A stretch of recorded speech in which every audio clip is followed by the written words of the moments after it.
이게 그 뭐야 화잔스 룰이라고 하는 게 있는데 이게 발음이 정확하게 뭔지 모르겠어요. 무슨 페이전스인지 파얀스인지.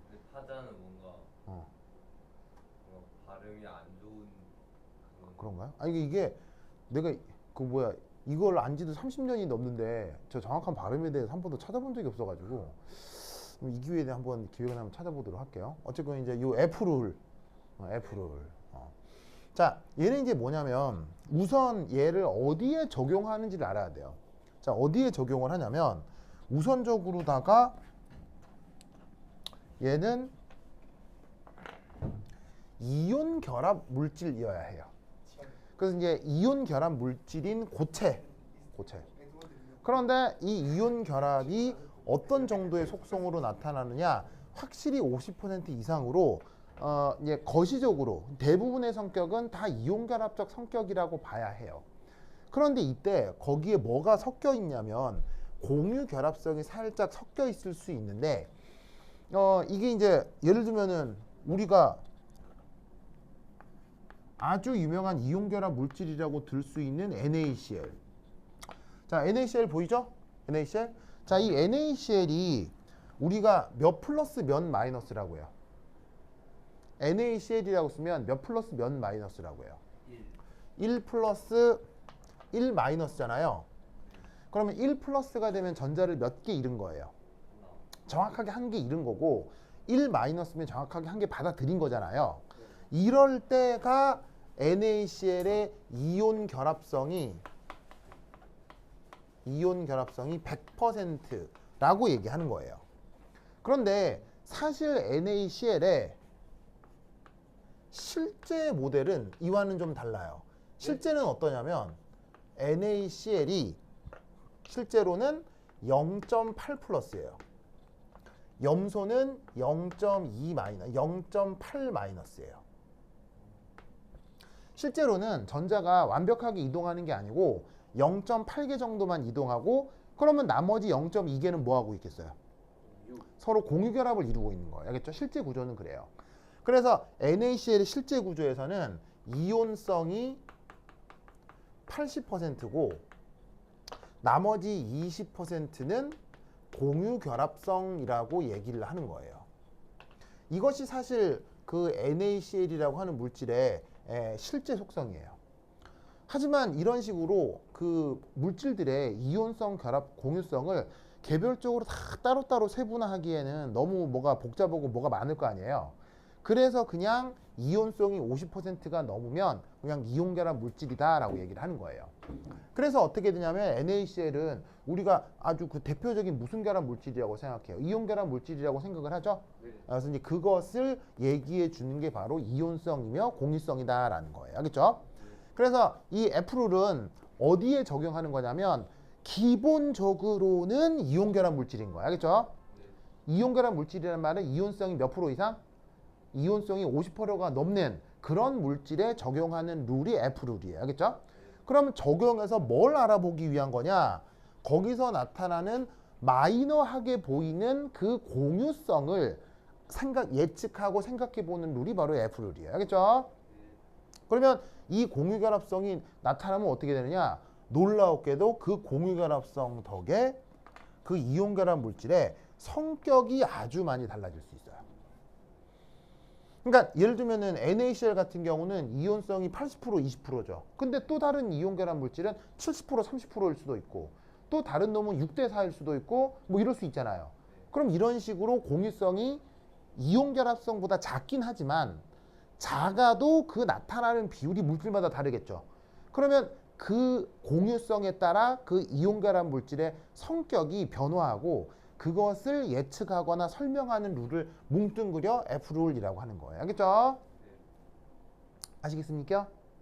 그래서 이 여기에 있는 이 고체의 성격에 오늘 크게 무엇하고 무엇을 얘기할 거냐면 바로 MP하고 용해도 요 두 가지 얘기를 해보도록 하겠다 이런 말이죠. 알겠죠? 알겠죠? 그렇죠? 그래서 이번 시험에도 이게 나올 예정이니까 요거 잘 알아둬야 돼요. 그렇죠? 네. 그리고 기억 날랑은 모르겠지만 이게 저번 학기가 저저번 학기가 우리 했었거든요. 기억납니다. 네, 그때 했었어요. 근데 이번에 또 내신다고 하니 이거 다시 한번 얘기해 보도록 할게요. 알겠죠? 자, 그래서 이 그 F를 알기 위해서 어떤 그 뭐냐면 약속 하나를 도입하는데 바로 아이오닉 포텐셜이라고 하는 것을 도입합니다. 자, 이 아이오닉 포텐셜은 이게 그냥 정의예요. 자, 정의는 무슨 이유가 있는 거예요? 그냥 나와 있는 대로 외우면 되는 거예요. 나와 있는 네, 정의는 그냥 외우는 거예요. 왜냐하면 저렇게 정의해 놓으면 F룰을 표현할 때 좀 편하거든요. 그래서 F룰에 대한 표현을 편리하게 하기 위해서 정해 놓은 어떤 항을 그 아이오닉 포텐셜이라고 하는데 이 아이오닉 포텐셜을 이제 누구에 대해 적용하느냐? for cation. 우리 불타는 항문군 네, 좀 쾌변했어요? 맞습니다. 네, 아주 중요해요. 아주 중요. 불단 항문? 네. 그래서 중요합니다. 네, 중요합니다. 인생에서 가장 중요한 게 사실은 그거죠. 적당히 해야지. 하여튼 중요합니다. 네. 어쨌건 자, 지환 얘 이름이 뭡니까? 이게 우리말로 뭡니까?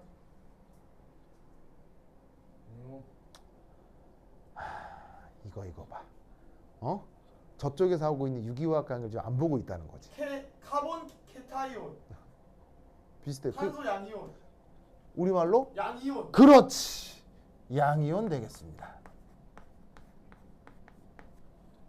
지환 유기학 보세요. 아니 저번 주 거까지 다 봤어요. 그래요? 네. 저번 주에도 유황이온 얘기했는데요. 카보케타이온. 찾아 문제 있습니다. 그래요. 자, 어쨌건 뒤끝에 약간 살짝 얘기했어요. 아니 하여튼. 제가 영어를 필기 안 한 것 같아요. 그래요? 네. 선생님. 네? 저는 이 필기 바로 위에 필기가 돼 있습니다. 잘했어요. 우리 도현이가 은근히 열심히 공부를 형식 변화, 잘해줘서. 카본 케타이온 중간체 형성.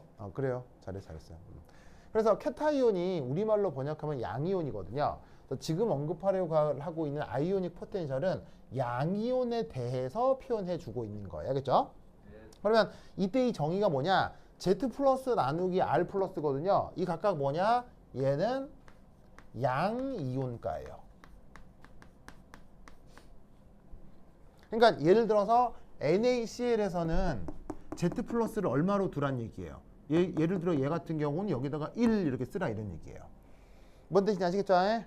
자, 그리고 아래쪽에 있는 건 바로 얘는 양이온 반지름 되겠어요.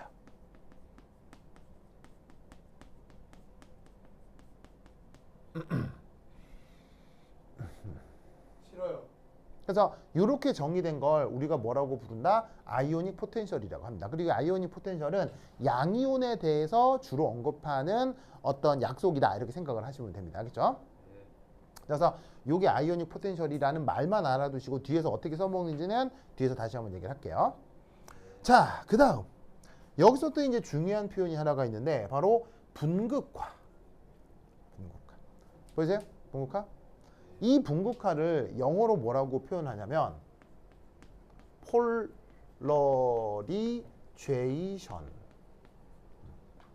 폴러리제이션이라고 합니다.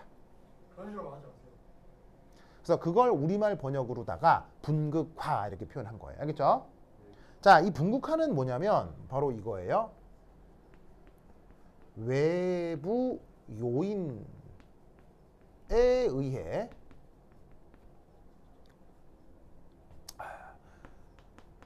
전자 밀도의 왜곡이 나타나는 현상.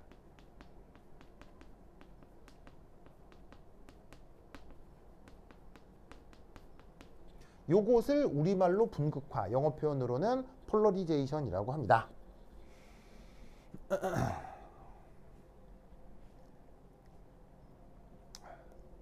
보이시죠? 보이시죠? 됐죠? 자, 그러면 이 왜곡이 나타난다. 이게 이제 뭔 말? 왜곡이라는 말은 알죠? 네. 뭐 약간 우리말로 이렇게 그냥 우리말로 역사 바꾸자면 왜곡. 이렇게 뭐가 뒤틀림, 뭐 틀어내는 거 이런 것들을 우리가 왜곡이라고 하죠, 그렇죠? 있잖아요. 네, 맞습니다. 뭐. 선생님 역사 왜곡 잘하잖아요. 그랬나요? 죄송해요. 네. 적당히야. 자, 그러면 여기에 있는 분국화가 이제 어떻게 나타나는지 한번 보도록 하겠습니다. 자, 여기 보시면 빨갛게 쓰고 동그라미 이렇게 이 플러스 이렇게 쓴 게 뭘 얘기하는 거겠어요? 그냥 어떤 양이온입니다. 네. 자, 그 다음에 여기 파랗게 쓰고 마이너스라고 쓴 게 어떤 당연히 얘는 뭘 얘기하는 거겠어요? 음이온이 되겠죠.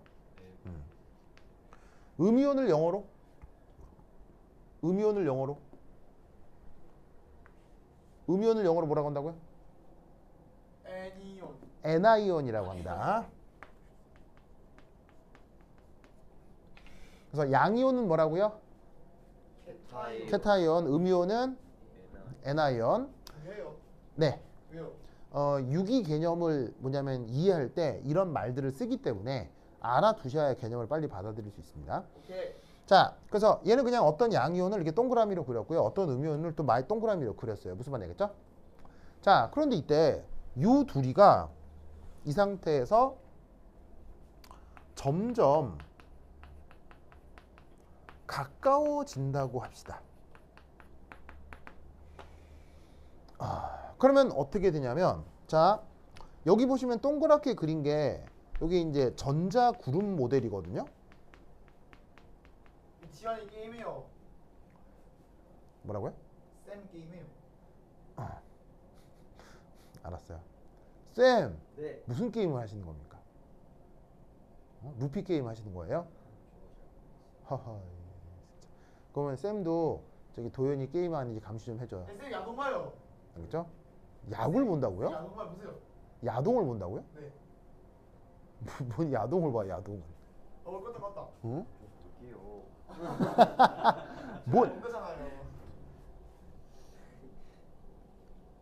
오, 이거 고체 결정 모델링 한 거예요? 네. 진짜로요? 그 마들롱 상수 구하려고요? 잘했어요. 원래 이렇게 구하는 거거든요. 오. 원래 이렇게 하는 거거든요. 물기 장경. 야, 대단해, 대단해. 와 갑자기. 어이, 깜짝이야. 아 적당히 해야지 쟤 또. 어이, 깜짝이야. 햄버거나 먹어라. 다 먹었어. 상경이가. 잘했어요, 잘했어요. 자, 어쨌건 그래서 지금 어떤 양이온을 그리고 어떤 음이온을 그렸는데 이 둘이가 점점 가까워졌다고 칩시다. 이때 여기 보시면은 점선으로 그려놓은 거 있죠? 네. 이 점선으로 그려놓은 게 뭐냐면 초기 전자 구름 모델인 거예요.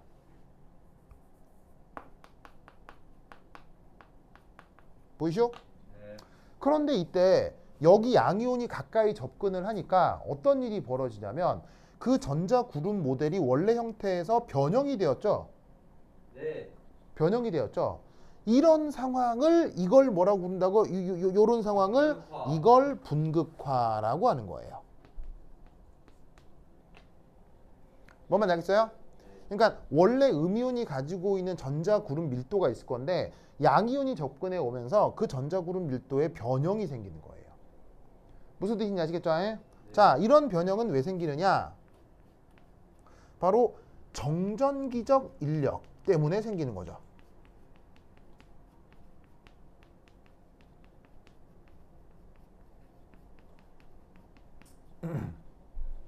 이 정전기적 인력에 의해 음이온의 전자구름이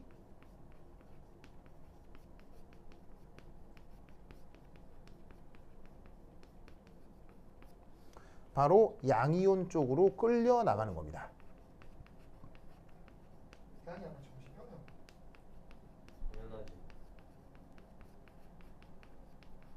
듣고 있어. 뭔 말인지 아시겠죠? 음이온 쪽으로 저렇게 끌려 나가게 됩니다.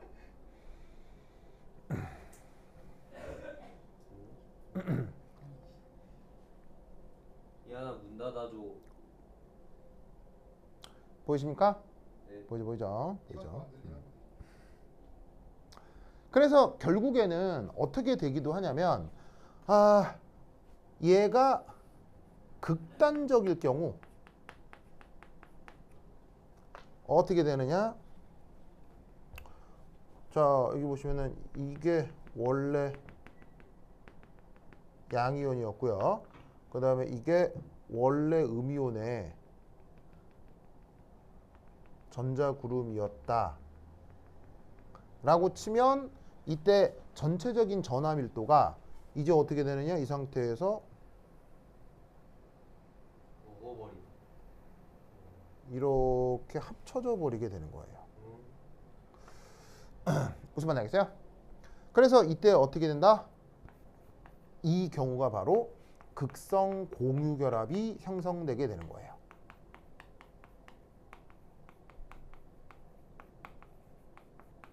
그러면 이럴 경우는 더 이상 1 플러스 1 마이너스가 아니라 1 플러스 대신에 델타 플러스가 되는 거고요. 1 마이너스 대신에 델타 마이너스가 되는 거죠. 뭔 뜻인지 아시겠죠? 예? 그래서 분극화라는 것의 결과는 뭐에 도달하는 것? 극성 공유결합이 되는 것에 있다 이런 말이죠. 아시겠죠? 그때 사용하는 개념이 바로 분극화라는 개념입니다. 싫어요. 이해하셨습니까? 네. 그렇죠? 네. 자, 그러면 이때 여기서 잘 보시면 이 그림상에서 이 양이온은 잘 보시면 전자구름의 밀도가 기본적으로 잘 변하지 않습니다. 네. 맞나요? 네. 뭔 말이냐면 이 그림 속에서도 보세요. 자, 원래 양이온 또 조그맣게 그려놨죠. 접근을 해도 양이온의 모양은 변형이 되어 거의 그대로 유지돼요. 거의 그대로 유지되고요. 이런 식으로 극성 공유결합을 이뤄도 양이온의 전자그룹은 크게 변하지 않게 되는 거예요. 무슨 말인지 알겠죠? 왜일까요? 왜 그래요?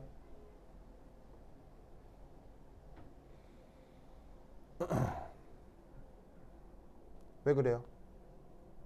왜 이런 일이 벌어질 때 양이온 자체는 전자구름이 잘 변하지 않을까요? 지금 실제로 전자구름이 변하는 건 양이온이 주로 변해요? 음이온만 계속 변해요? 음이온만 계속 변하죠? 뭔 말인지 아시겠어요? 네. 쌤, 뭘 자꾸 보는 거예요? 어? 업데이트. 아니 진짜. 진짜 이 대놓고 하는 야. 어? 적당히. 자, 왜냐하면 잘 봐요. 이 양이온이라고 하는 녀석은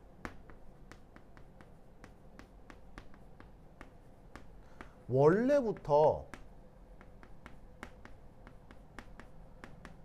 전자가 풍부한 거예요? 전자가 부족한 애예요? 구조. 전자가 부족한 거죠? 네. 그러면 전자가 부족하니까 어떤 일이 벌어지냐면 가림 효과가 크겠어요? 작겠어요? 자, 전자가 없으니까 가림 효과도 크게 나타나겠어요? 가림 효과가 잘 안 나타나겠어요? 전자가 없으면 바로 가림 효과가 잘 안 나타나겠죠? 그래서 가림 효과가 작아지는 거예요. 가림 효과가 뭔데요? 전자 간 청력이요. 가림 효과는 다른 말로 전자 간 청력을 화학에서 가림 효과라고 하죠. 선생님. 응? 이 준우 여기 다니나요? 뭐라고요? 메르스는 준우 메르센 다녀요. 네. 근데 왜 카톡방에 초대 안 해요? 다 돼 있어요. 준우 안 했다세요? 돼 있습니다. 안 했다고요? 내가 했는데? 언제요? 그저께인가 뭐 저저께인가. 자, 그래서 어떻게 되느냐? 전자 간 청력이 작아진다는 건 양이온이니까 전자가 별로 없어서 전자 간 청력이 없다는 얘기예요. 네. 무슨 말인지 알겠죠? 그래서 어떻게 했냐면 이 얘기는 크게 어려운 얘기가 아니고 당연한 얘기를 쓴 건데, 그러면 어떤 일이 벌어지냐면 가림 효과가 작아지면 뭐가 되려 커지죠? 가림 효과가 작아지면 뭐가 커지죠? 모임 효과. 인력. 인력이에요, 인력. 전문용어로. 그걸 전문용어로. 뭐라고? 그거는 이제 전문용어는 아니죠, 화학에서. 그걸 전문용어로 뭐라고 하냐고요. 내가 얘기 중에 여러분 다 아는 말이에요. 쌍극자. 땡. 아니 그건 무슨 효과예요? 가림 효과가 작아지면, 그러니까 전자 간 청력이 줄고 가림 효과가 작아지면 결국 같은 말이니까 그게 줄면 뭐가 커져요? 나림 효과. 아휴. 작아지고 좋아 아시지 않아요? 맞추시죠. 1분만 주세요. 1분만 진짜. 작아지고 1분만 주세요. 1분만. Z 뭐라는 이펙티브. 거야? 이 표현 기억나요? 유효액전화. 정답. 유효액전화요. 아니 맞추지가 좀 더 주죠. 아 유효액전화란 말 기억나요? 진짜 재미없네. 기억나죠? 그래서 가림 효과가 작아지고 유효액전화가 커집니다. 그러면 유효액전화가 커지면 어떻게 되냐면 그 양이온의 원자핵이 자신의 최외곽 전자와 양이온의 원자핵이 자신의 최외곽 전자와 큰 인력이 나타나게 되는 거죠. 전자에 큰 인력을 작용하는 거예요.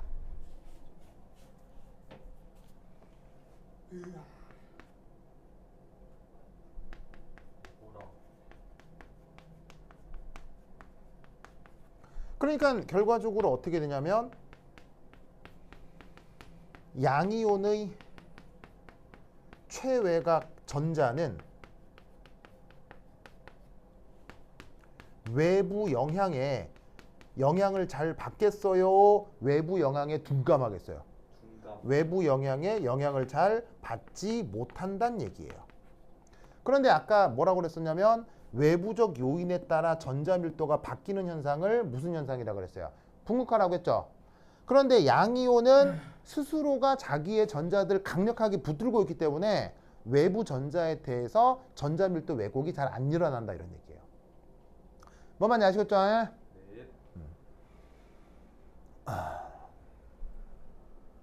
그래서 양이온에 대해서는 이런 생각들을 하고 있으면 된다 이런 말이야. 상황 이해됐어요? 네. 도현하겠니? 오케이? 아우 저 깐돌이. 자 그러면 되려 반대로 음이온은 어떤 상황이 있어요? 음이온은 반대 해주면 되겠죠. 네.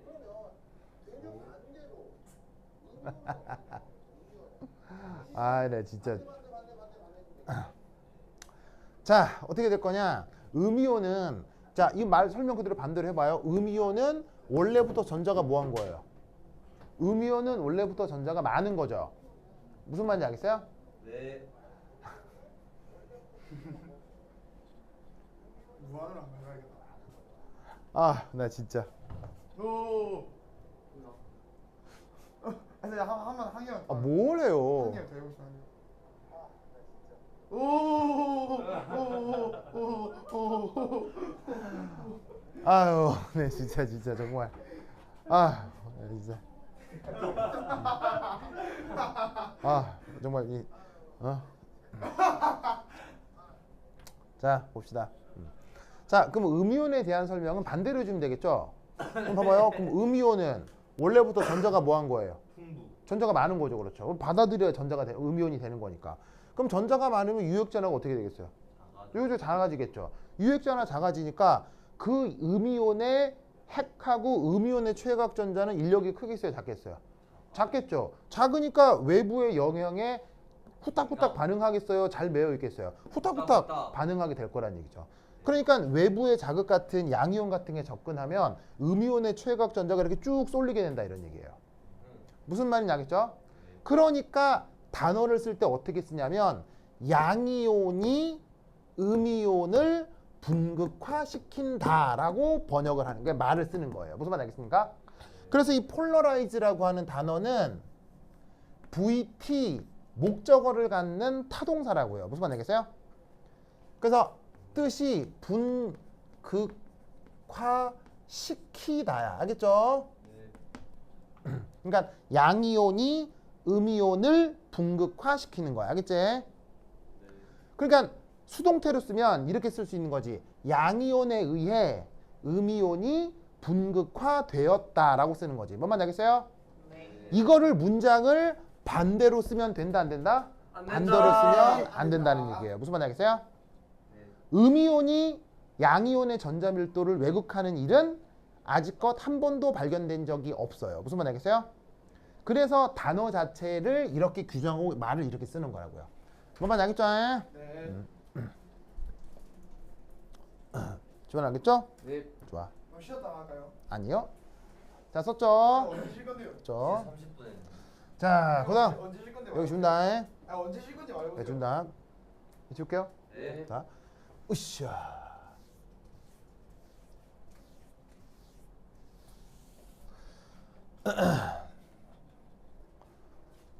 자, 2.6. 그다음에 2, 3, 자, 이거 먹을래? 2, 3, 4. 네.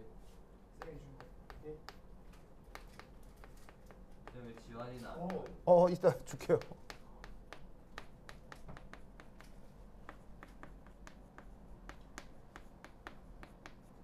여기서 참크레이커 맛이 나는 거야. 네. 자, 그러면 이제 분극화가 잘 일어나는 조건에 대한 얘기를 해볼게요. 분극화가 잘 일어난다는 얘기는 공유결합성이 커진다는 얘기예요? 공유결합성이 작아진다는 얘기예요? 커진다. 그렇지. 바로 이 조건은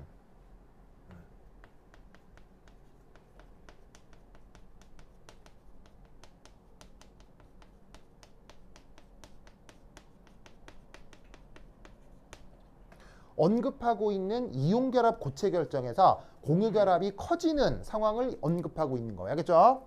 네. 자, 그리고 다시 한번 얘기하지만 F룰에 의해서 아무리 공유결합성이 커진다 하더라도 그 공유결합성은 몇 프로를 넘길 수 없어? 8길. 공유결합성이 아무리 커져도 공유결합성은 몇 프로를 넘어설 수 없어? 50%를 넘어설 수 없어. 알겠어요? 네. 지금 모든 얘기는 기본적으로 이온 결합성이 50%가 넘는 이온 결합 고체 속에서 살짝 늘어나는 공유 결합성에 대한 얘기인 거야. 알겠어요? 아, 네. 만약에 공유 결합성이 50%를 넘어서 60%, 70%가 되면 그건 더 이상 이온 결합이야. 그건 그냥 공유 결합 물질이야. 그냥 그건 공유 결합 물질에선 F룰이 적용돼 안 돼? 안 돼. 알겠죠? 선생님 이해하셨어요? 또 뭐? 그런 식으로 말하지 마세요. 아우. 자, 그러면 첫 번째 1.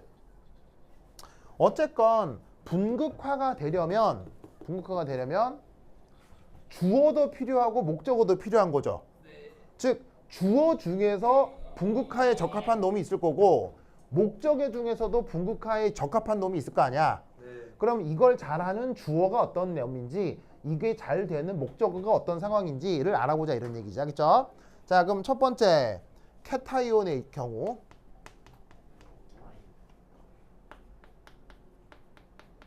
첫 번째 1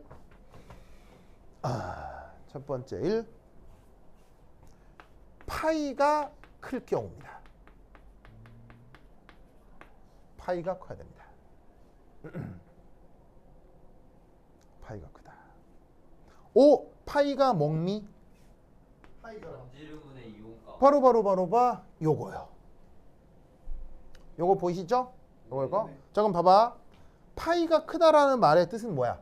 파이가 크다라는 말의 뜻은 양이온가가 크거나 이온 반지름이 작거나 요걸 얘기하는 거지. 네.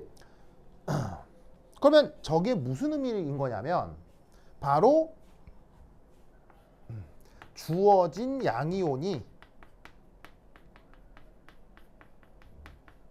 주변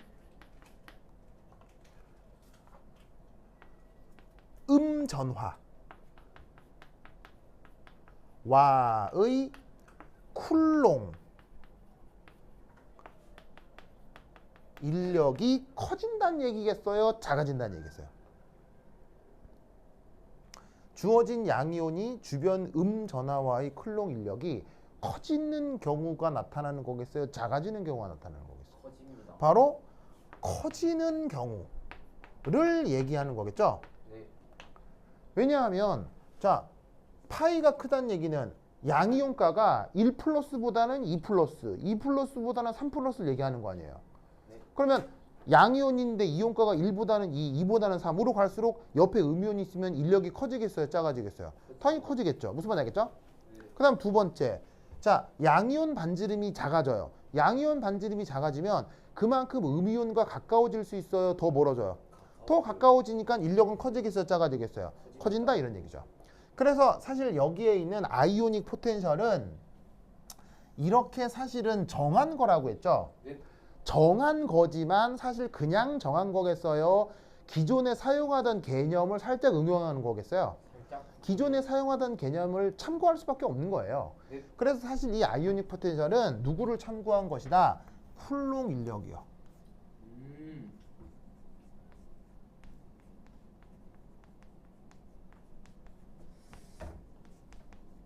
근데 이제 쿨롱 인력 수식 있잖아요. 네.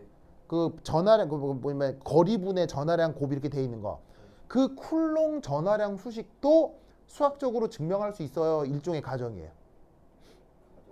그 쿨롱 에너지 수식도 그게 일종의 가정이에요. 수학적으로 뭐냐면 증명을 할 수가 없다고요. 뭔 말인지 알겠어요? 그러다 보니까 이 아이오닉 포텐셜도 어쩔 수 없이 그냥 이렇게 정의된 거다라고 생각하면 되는 거죠. 아시겠죠? 네.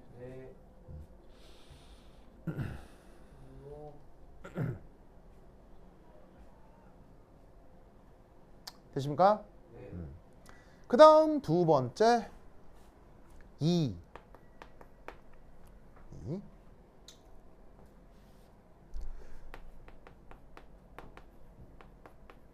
전형 원소 보다는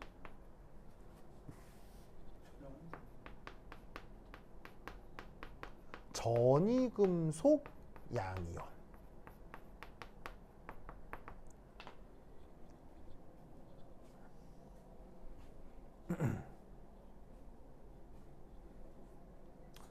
자, 보이십니까? 자, 그럼 이제 줄게요. 요 그림 줘도 되겠죠? 예.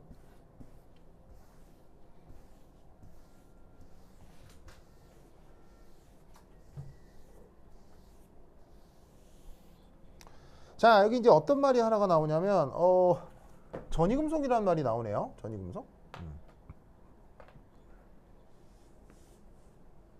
전이금속의 뜻이 뭐죠?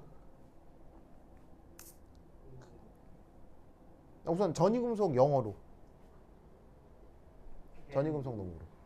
바로 트, 렌, 지, 션, 메탈. 저 전이금속 예를 들어볼까요? 뭐 예를 들어서. 스티브 바로 내가 옛날에 외우라고 그렇게 얘기했던 스, 티, 브, 크, 망. 뭐 이런 애들이죠? 네. 기억나죠? 그러면 전형 원소에 대해서 전이 금속만의 특징이 뭐예요? 전형 원소에 대해서 전이 금속의 특징.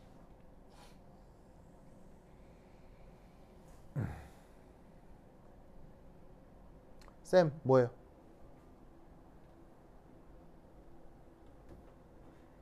바로 이름이 달라요. 이런.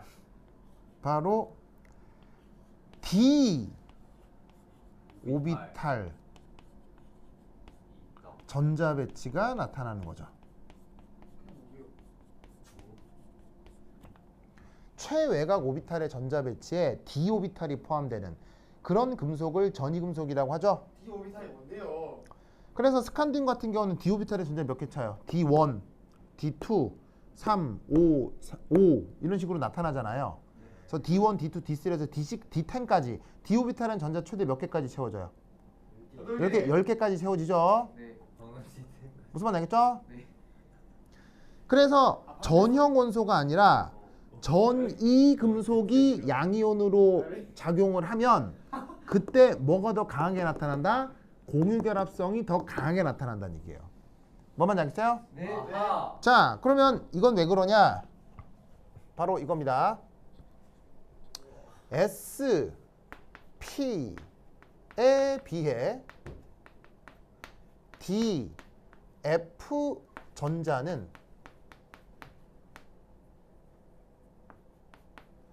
가림 효과가 어떻게 되죠? 커요. 훨씬 작아요. 작습니다. 이상하네. 잘못 말한 거야. S 오비탈, P 오비탈은 꽤 가림 효과가 크게 잘 나타납니다.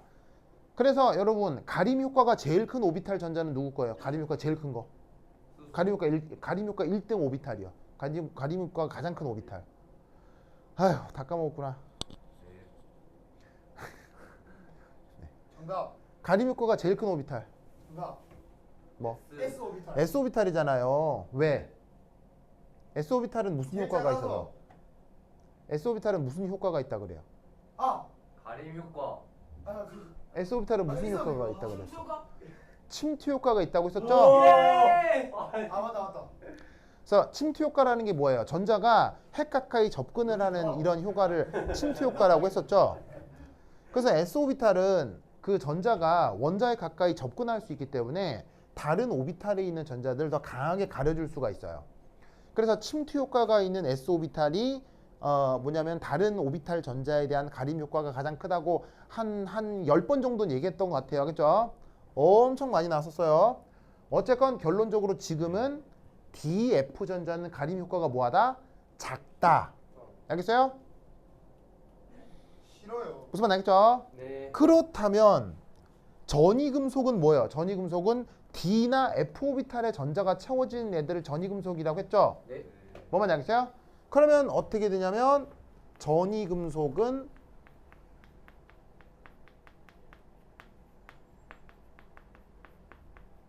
최외곽 전자에 대한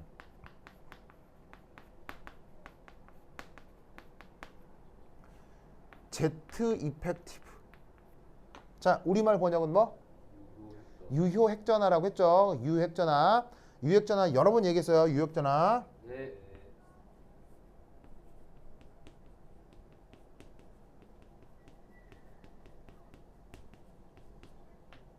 그래서 전이금속은 최외곽 전자에 대한 유효핵전화가 그래서 그럼 전형 원소는 뭐예요? 그러면 전형 원소는 뭐예요?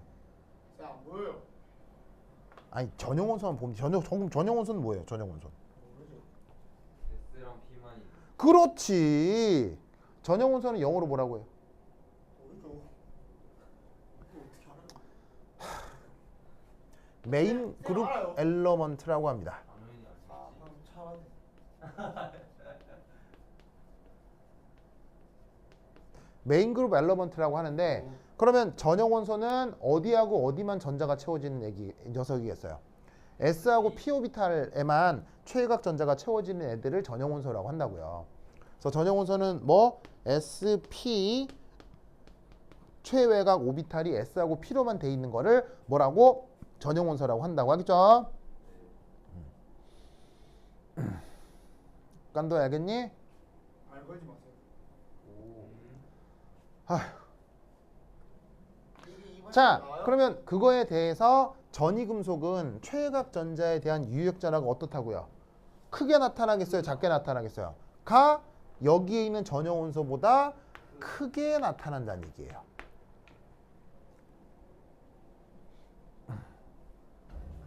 진짜요? 그래서 저 핵에 의한 영향력이 크기 때문에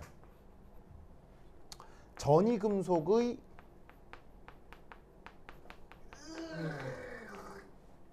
핵 전하는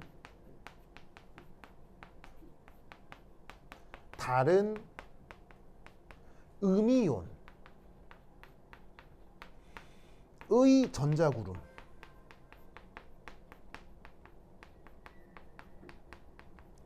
더 강하게 왜곡시킵니다.